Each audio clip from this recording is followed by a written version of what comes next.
নতুন কাহিনী, বিক্রম বেতাল, গল্পে গাথা মঞ্জুরি, বিক্রম বেতাল, সবার মনের রূপকথা, বিক্রম বেতাল, স্বপ্নেরই ঝরা পাতা। বিক্রম বেতাল।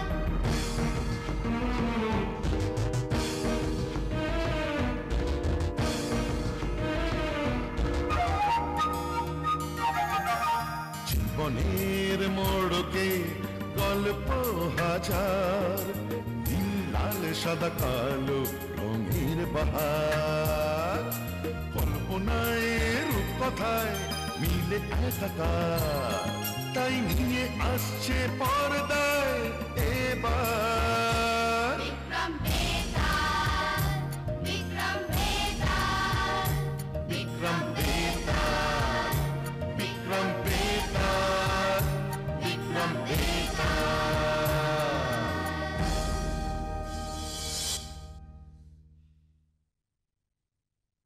পশ্চিম ভারতে কুসুমপুর নামে এক গ্রাম ছিল। সেই গ্রামে দীনদয়াল নামে এক অতি দরিদ্র চাষি বাস করত।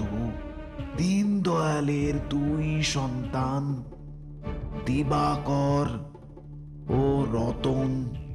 বয়সের ভারে অসুস্থ দীনদয়াল তার মৃত্যু শয্যায় দুই সন্তানকে ডেকে বলল, শোন বাবারা, আমার আমার শেষ সময় এসে গেছে। যাওয়ার আগে তোদের একটা কথা বলে যেতে চাই। আমার মৃত্যুর পর তোরা এ গাঁ ছেড়ে অন্যত্র চলে যা। এ গাঁয়ে থাকলে আর আর দুমুঠো আহার জুটবে না বাবারা।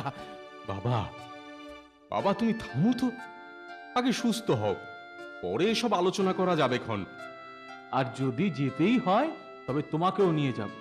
এখন চুপ করে বিশ্রাম নাও, বুঝলে? না না না, আর সময় নেই। শোন বাছা, শোন আমার কথা।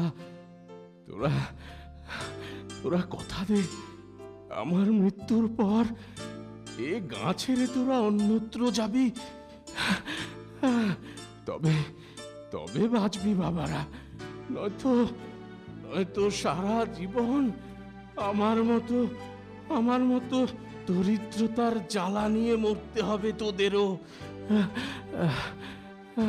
আচ্ছা আচ্ছা বাবা, আচ্ছা এখন চুপ করো তো।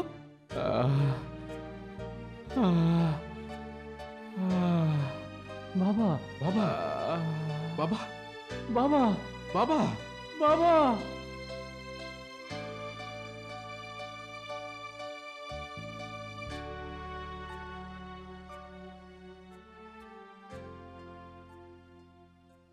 দাদা, বাবা বলেছিলেন তার মৃত্যুর পর আমরা যেন এই গাঁ ছেড়ে চলে যাই, অন্য কোথাও কাজ কারবারের চেষ্টা করি। কি পৈতৃক ভিটে ছেড়ে চলে যাব? বাবাকে কথা দিয়েছি দাদা, আর তাছাড়া এই গায়ে আর কি বা আছে তুই বল? তবে চল, আগামীকালই রওনা দিই আমরা। সেই ভালো, কাল প্রত্যুষেই রওনা দেওয়া যাবে খন। কিন্তু যাব কোন দিকে? উত্তরের পথে যাব আমরা, কি বলিস? ঠিক আছে, চল তবে।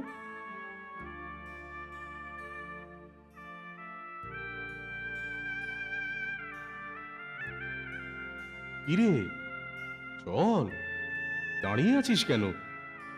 বড় মায়া পড়ে গেছে রে দাদা।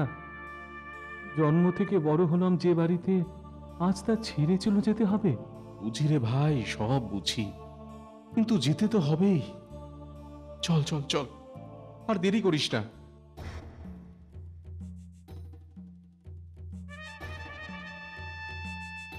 বাবা, কি ঘন জঙ্গল রে দাদা। চল চল চল, এগিয়ে যাই। দিনের আলো থাকতে থাকতে এই জঙ্গল পেরোতে হবে। হ্যাঁ হ্যাঁ হ্যাঁ, চল চল, শিগগিরই চল। বাবা, এ জঙ্গল তো শেষই হচ্ছে না রে ভাই। বড় বড় ঘন গভীর জঙ্গলে এসে পড়লাম আমরা। আহ আহ দাদা, ও দাদা, বড় তেষ্টা পেয়েছে রে, আর পারছি না। দাঁড়া, দাঁড়া তবে।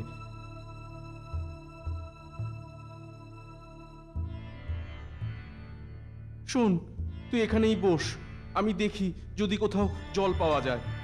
আচ্ছা, শিগগিরই যা, আর পারছি না, তেষ্টায় বুক ফেটে গেল।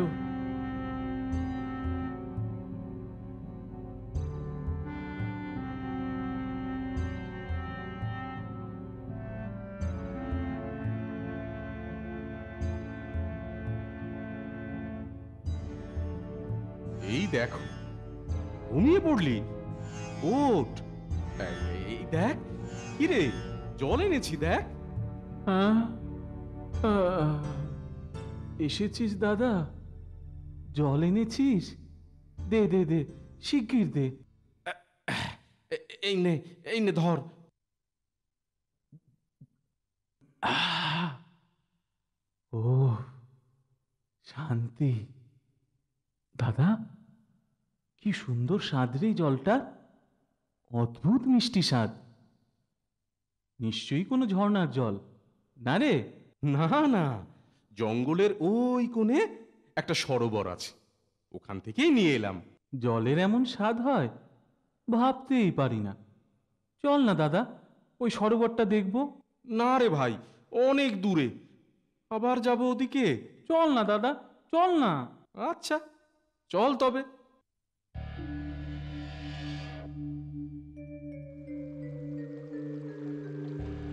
আহা, কি সুন্দর জল, ঠিক যেন কাচের মতো। এই দাদা, স্নান করবি এখানে? এই না না না না না, চল চল চল, আলো থাকতে থাকতে জঙ্গল পেরোতে হবে। আরে কিচ্ছু হবে না, দাঁড়া না, জায়গাটা ভারী সুন্দর।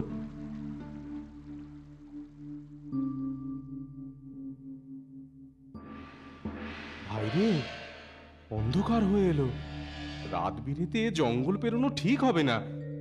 তবে এখানেই আজ থেকে যাই আমরা, কিন্তু কোথায় থাকবো বলতো? ওই তো, ওই মোটা গাছটার উপরে উঠে পড়ি, চল। হ্যাঁ হ্যাঁ হ্যাঁ, সেই ভালো, চল।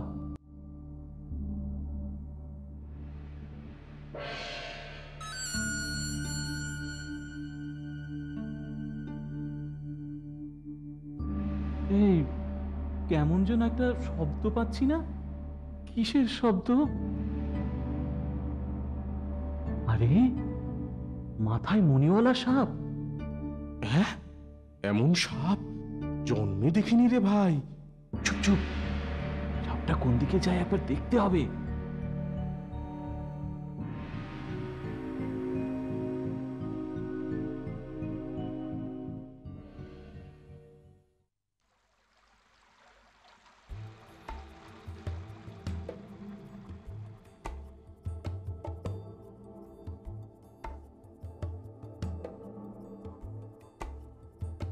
আশ্চর্য, চল দাদা, আমরা ভেতরে গিয়ে দেখি কি আছে ওর ভেতরে। কিন্তু কিন্তু দানব জানতে পারলে? ওহ, লুকিয়ে গেলে জানতে পারবে কি করে? সাবধানে আয় না।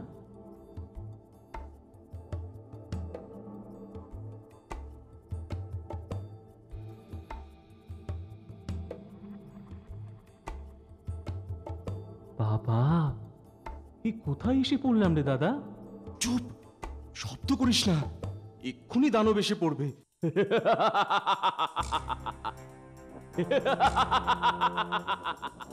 ওই ওই দানব আসছে, চল দাদা চল, কোথায় লুকিয়ে পড়ি, চল।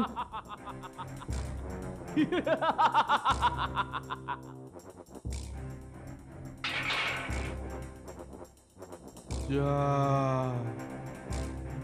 এখন কি হবে? আমরা বেরোবো কি করে? সেই দেখা যাবে কোন, এখন চল প্রাসাদটা একটু ঘুরে দেখি। শুনছেন? বাঁচান, বাঁচান আমায়। কে কে আপনি? আপনাকে আপনাকে বন্দি করে রেখেছে কে? আমি পাতালপুরীর রাজকন্যা কঙ্কাবতী। ওই শয়তান দানব আমায় আর আমার বোনকে বন্দি করে রেখেছে কোথায় তোমার বোন? ওই দিকের ঘরে। দাঁড়াও দাঁড়াও দাঁড়াও, এসো এসো, বেরিয়ে এসো শিগগিরই। চলো, এবার তোমার বোনের কাছে নিয়ে চলো আমাদের। এসো আমার সাথে। দিদি, দিদি! দাঁড়াও দাঁড়াও দাঁড়াও,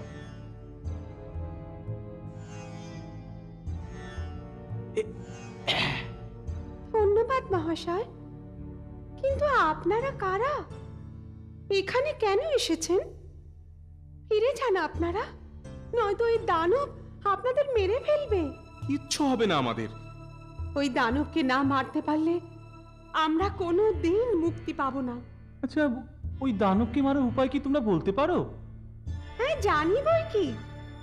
ওই দানবের মাথার মুকুটে একটা মণি আছে, সেটা খুলে নিতে পারলেই ও মরবে। কিন্তু কিন্তু ওর মাথা থেকে মণিটা খুলবো কি করে আমরা? ওই দানব একটা মায়াবী সাপ রূপে থাকে, আর ওই সাপের মাথায় মণিটা থাকে। হ্যাঁ, আমরা দেখেছি। ওই সাপের পিছনে এসেই তো আমরা এখানে পৌঁছলাম। শোনো, সাপ রূপে থাকার সময়ই তোমাদের ওর মাথার মণিটা খুলে নিতে হবে। ঠিক আছে, কিন্তু দানব আবার আসবে কখন? আবার কাল রাতে আসবে ও। সাপ রূপে থাকার সময় যদি মণিটা নিতে হয়, তবে আমাদের এখান থেকে বেরোতে হবে। কিন্তু সেই উপায় আছে, দাঁড়াও।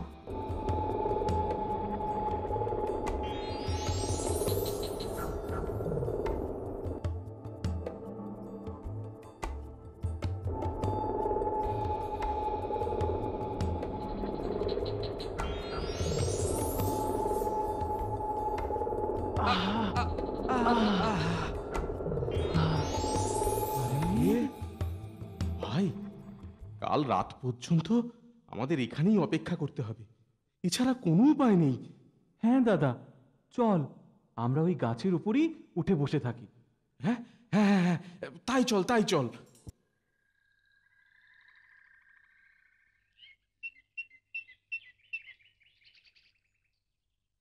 ওহ, এইভাবে কতক্ষণ আর বসে থাকা যায়? তো চল একটু নিচে নেমে জঙ্গলটা ঘুরে আসি। বড় খিদে পেয়ে গেল। আহ, ধৈর্য ধর, এখনই সূর্য ডুববে। এখনই ওই দানব আসবে ভাই। শোন, ওই সাপ এলে আমি এক লাফে সাপের পিঠের উপর পড়ে ওকে চেপে ধরব, আর তুই ওর মাথার মণিটা খুলে নিস। ঠিক আছে, ঠিক আছে দাদা। যা বললাম ভাই, কোনো ভুল করিস না জানো। তুই চিন্তা করিস না।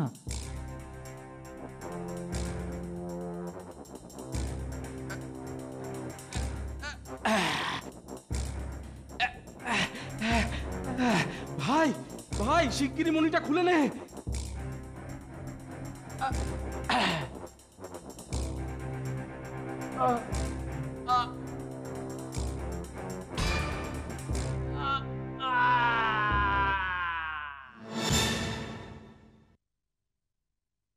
চল ভাই, এবার ওই ঝিলের দিকে এগিয়ে চল। এবার ওই প্রাসাদে প্রবেশ করতে হবে আমাদের। মণিটা ধর সামনে।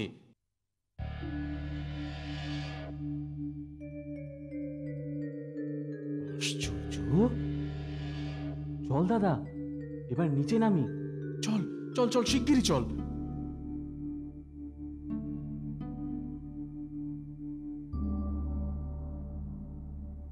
দাদা, এবার ওই রাক্ষসের কপালে মণিটা রাখি। হ্যাঁ হ্যাঁ হ্যাঁ, রাখ রাখ ভাই। চল দাদা, এবার ভিতরে যাই, ভেতরে যাই আমরা। এসে গেছো তোমরা? আমরা ওই শয়তান দানবটাকে বধ করে দিয়েছি। ধন্যবাদ, ধন্যবাদ তোমাদের। আচ্ছা, এবার আমরা আসি। কোথায় যাচ্ছ তোমরা? জানি না, আমাদের পিতা বলেছিলেন তার মৃত্যুর পর আমরা যেন গা ছেড়ে অন্যত্র চলে যাই, সেখানে গিয়ে কাজবাজের চেষ্টা করি। কেন? নিজেদের গা ছেড়ে চলে যাবে কেন? কি করব বলো? আমাদের গাঁ বড় গরিব, চাষাবাদ ভালো হয় না, দুমুঠো আহার জোটে না কারো। তাই পিতা বলেছিলেন, দাঁড়াও তবে, এই পাত্রে একটি সুগন্ধি পদার্থ আছে, এটা তোমাদের গায়ের উপর ছড়িয়ে দিও, তোমাদের গায়ের অভাব দূর হবে। ধন্যবাদ, অশেষ ধন্যবাদ আপনাকে। আমরা আসি, অনেকটা পথ যেতে হবে। দাঁড়াও,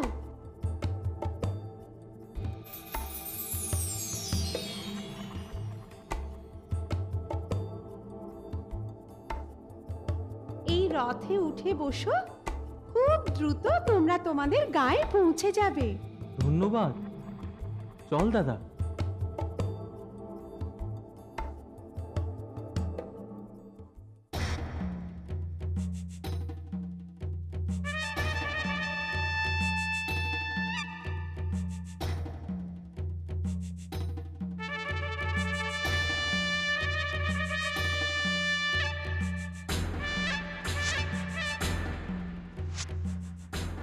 ভাই, এবার ওই পাত্র খুলে ওর ভেতরে দ্রব্যটা ছড়িয়ে দে।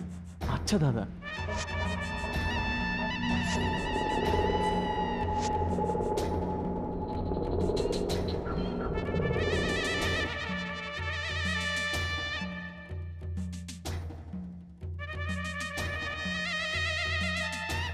মহারাজ, দিবাকর আর রতন তাদের পিতার মৃত্যু শয্যায় পিতাকে কথা দিয়েছিল তারা গ্রাম ছেড়ে চলে যাবে, অন্যত্র গিয়ে কাজের চেষ্টা করবে। কিন্তু কঙ্কাবতী চম্পাবতীর কাছ থেকে মায়াবী সুগন্ধি পদার্থ পেয়ে তারা তাদের পিতার দেওয়া কথার কথা ভুলে গিয়ে আবার নিজেদের গ্রামে ফিরে এলো। এটা কিন্তু ভারী অন্যায় মহারাজ, তারা তাদের পিতার কথা অমান্য করেছে। বেতাল, এ সত্য, তারা তাদের পিতাকে দেওয়া কথা রাখেনি, অমান্য করেছে তারা। কিন্তু বেতাল, পরিবর্তে তারা যা করেছে তা সকলে, সারা গ্রামের মঙ্গলের জন্য। পিতা তাঁর দুই সন্তানের মঙ্গলের জন্যে তাদের গ্রাম ছেড়ে অন্যত্র চলে যেতে বলে। সব পিতাই তাই চান তাদের সন্তানরা সুখে শান্তিতে থাকবে। রতন ও দিবাকর তা মেনে গ্রাম ছেড়ে বেরিয়েও পড়েছিল, কিন্তু পথে কঙ্কাবতী ও চম্পাবতীকে সাহায্য করে যা পেল তা সারা গ্রামের মঙ্গল হলো তাতে।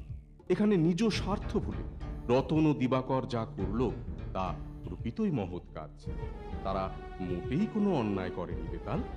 মহারাজ, তুমি এবারও সঠিক উত্তর দিয়েছ, কিন্তু আবার তুমি কথা বলে ফেলেছ। তাই শর্ত অনুযায়ী আবার আমি চললাম মহারাজ, আমি চললাম।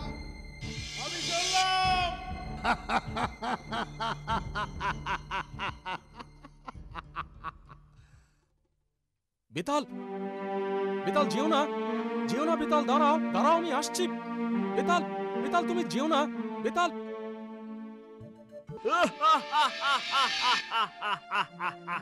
বেতাল, বেতাল যেও না, দাঁড়াও দাঁড়াও, আমি আসছি বেতাল, যেও না, আমি আসছি বেতাল।